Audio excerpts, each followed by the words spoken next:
ఆంధ్రప్రదేశ్ ప్రజల గుండెల్లో మోదీ ఉన్నారు, మోదీ గుండెల్లో ఆంధ్రప్రదేశ్ ఉంది అంటూ ఉన్నారు సార్. దాంతోపాటు అసమర్థ పాలన నుంచి అభివృద్ధి వైపు ఏపీ పయనిస్తోంది అని భారతీయ జనతా పార్టీ జాతీయ అధ్యక్షుడు జేపీ నడ్డా అంటూ ఉన్నారు సార్. డైలాగ్ బాగుంది సార్, రాష్ట్ర ప్రజల గుండెల్లో మోదీ, మోదీ గుండెల్లో ఏపీ అని చెప్పి. ఇది వాస్తవం. గుండెల్లో ఎందుకండి, బయటికి రండి. ఈ గుండెల్లో ఉంటే ఏమొస్తుంది? గుండెను చీల్చలేం కదా. ఇప్పుడు గుండెను చీల్చాలి, ఆత్మలింగం కాదు కదా. ఈ గుండెల్లో వద్దండి, మీరు ఫీల్డ్ మీదకి రండి. మీరు గుండెల్లో ఉండడము, ఉదరంలో ఉండడము, మస్తిష్కంలో ఉండడం కాదు కదా. మాకు ప్రాక్టికల్గా చేయండి.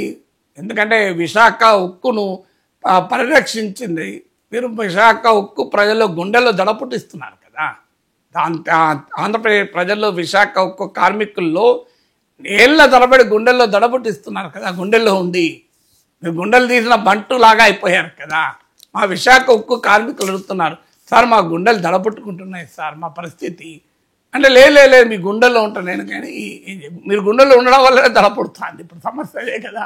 సో విశాఖ ఉక్కుని సంగతి చెప్పండి. విశాఖ వచ్చారు, నేను కూడా విశాఖలో ఉన్నాను. నడ్డా గారు వచ్చినప్పుడు సేమ్ అదే టైంకి ఫ్లైట్ దిగాను, ఆయన కూడా అదే టైంకు వస్తున్నారని చెప్పి సత్యకుమార్ గారు వస్తున్నారు, నడ్డా గారు వస్తున్నారని పెద్ద ఎత్తున బీజేపీ కార్యకర్తలు కనబడ్డారు. విశాఖ గడ్డ మీద మీరు వెళ్ళారు. ఈ గుండెల్లో ఉండు ఎందుకు? వాళ్ళ గుండె దడ పొట్టిస్తున్న విశాఖ ఉక్కు సంగతి తేల్చండి, దాని గురించి మాట్లాడారు. ప్రత్యేక హోదా ఎప్పుడో వదిలేశారు, గుండెల్లో ఉండడం వల్ల ఎగిరిపోయింది. గుండెల్లో ఉండిపోయింది ప్రత్యేక హోదా. గుండె దాటి రాలే బయటికి ఇప్పటికీ ప్రత్యేక హోదా. ఇవ్వండి, మా అమరావతికో 50,000 కోట్ల గ్రాంట్ ఇవ్వండి సార్. 50,000 కోట్ల గ్రాంట్ ఇవ్వడానికి ఏంటి అభ్యంతరము? ఇప్పుడు మా సీమాంధ్ర ప్రజల అభిష్టానికి భిన్నంగా మీరు రాష్ట్రాన్ని విభజించారు. విభజించినప్పుడు వాళ్ళు రాజధాని కోల్పోయారు. 53లో కర్నూలు కోల్పోయారు హైదరాబాద్ కోసం. మళ్ళీ 2014లో హైదరాబాద్ను మళ్ళీ కోల్పోయారు.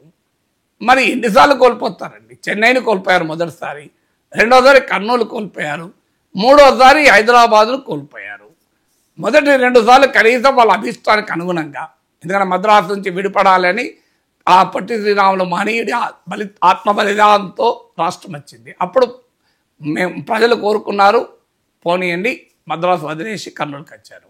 మళ్ళీ ప్రజలు కోరుకున్నారు విశాలాంధ్ర కావాలని. ఆ రోజుల్లో తెలంగాణలో కాకపోయినా ఆంధ్ర ప్రాంతంలో కోరుకున్న, తెలంగాణలో కొంత భిన్నాభిప్రాయాలు ఉండే, కానీ ఆంధ్రలో కోరుకున్నారు. అందువల్ల కర్నూలు వదిలి హైదరాబాద్కి వచ్చారు. ఈసారి అది కోరుకోలే కదా.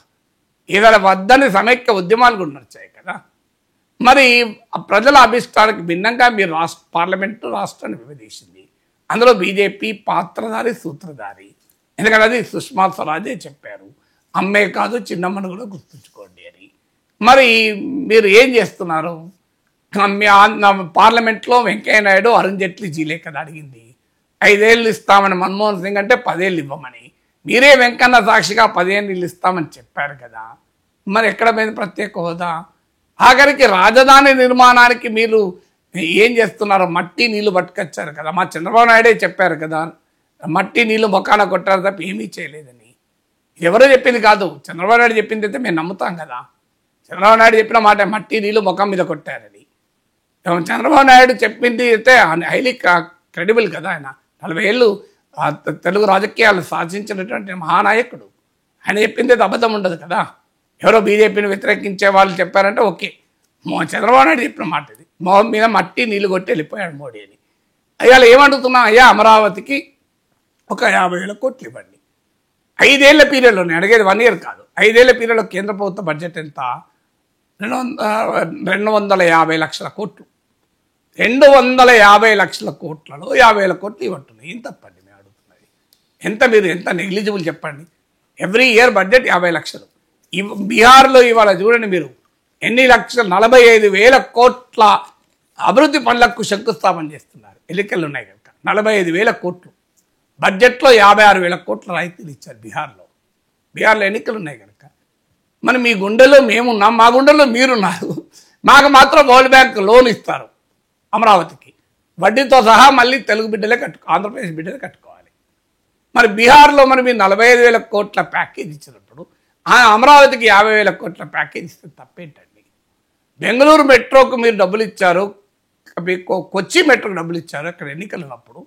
మా విజయవాడ మెట్రో, విశాఖపట్నం మెట్రోకి డబ్బులు ఇవ్వండి అని అడుగుతున్నాం. ప్రాబ్లం ఏంటి చెప్పండి? మీరు ఇది న్యాయం కాదా? అయ్యా మీరు మహారాష్ట్ర నుంచి గుజరాత్ విడిపోయినప్పుడు మీరు మీరు వ్యతిరేకించారు కదా. మీరు గుజరాత్లో మీరు హైడ్రోకార్బన్ బేస్ కంపెనీస్ పెట్టుకున్నారు కదా, పెట్రోలియం కంపెనీస్. మా పెట్రోలియం రిఫైనరీ కట్టండి, కాకినాడ తీరాన కేజీ బేసిన్ గ్యాస్ ఉంది అంటున్నాను. మీరు ఎందుకు పెట్రోలియం రిఫైనరీ కట్టరో అని అడుగుతున్నాను. కడపలో స్టీల్ ప్లాంట్ ఏమైంది అని అడుగుతున్నాను. సో ఇవన్నీ ఆంధ్రప్రదేశ్ ప్రజలు అడుగుతున్నారు, వేరే వాళ్ళే.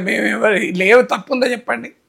ఆంధ్రప్రదేశ్లో ఉన్న కేంద్ర విద్యాసంస్థ ఐఐటి, ఎన్ఐటి, ఐఏఎం, వాటిని మీరు అహ్మదాబాద్ ఐఏఎంతో సమానంగా విశాఖపట్నం ఐఏఎం ఉందా? మీరు చెప్పండి, తీర్చిదిద్దండి. ఐఏఎం అహ్మదాబాద్కు సమానంగా ఇవ్వండి. మీరు గుజరాత్లో గిఫ్ట్ సిటీకి భారీగా రాయితీలు ఇచ్చారు, మామూలు రాయితీలు కాదు. అయ్యా మా చంద్రబాబు నాయుడు టెక్నాలజీలో ఆద్యుడు, ఎందుకంటే మోడీయే చెప్పాడు. చంద్రబాబు నాయుడు ముఖ్యమంత్రిగా ఉన్నప్పుడు టెక్నాలజీ నేను కూడా నేర్చుకున్నాను అని మోడీ అన్నాడు కదా, నేనన్నది కాదు కదా. అలాంటి చంద్రబాబు నాయుడు ఒక అద్భుతమైన కలగంటున్నాడు, అమరావతిని క్వాంటమ్ వ్యాలీగా, విశాఖపట్నాన్ని ఫిన్టెక్ వ్యాలీగా చేయాలని కలగంటున్నాడు. చంద్రబాబు నాయుడు కలగనడమే కాదు, కళను సాకారం చేసిన చరిత్ర ఉన్న నాయకుడు. సైబరాబాద్ అందుకు ఉదాహరణ, హైదరాబాద్ అందుకు ఉదాహరణ. ఆ రోజుల్లోనే బిల్ క్లింటన్ తీసుకొచ్చి ఐటీ పునాదులు వేశారు.